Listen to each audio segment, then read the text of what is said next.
there seems to be this idea that, oh, you're a creative person, therefore obviously you don't really understand business. It's almost like a part of you is undervalued.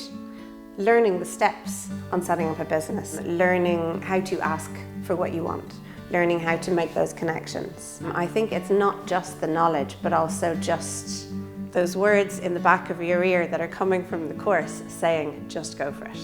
Just try it, what have you got to lose? When you do the postgrad, you realise that you know a lot of things that you don't realise you know about business skills and people skills, and the postgrad helps you develop those. When you work on your own as an entrepreneur, you're often quite isolated, and so to have other people that you can develop ideas along with in a creative environment, that was really helpful for me. People like me who consider ourselves to be creative can very often fall down on the business side of things. There's no point having great ideas and being creative if you can't afford to do the kind of things that you want to do.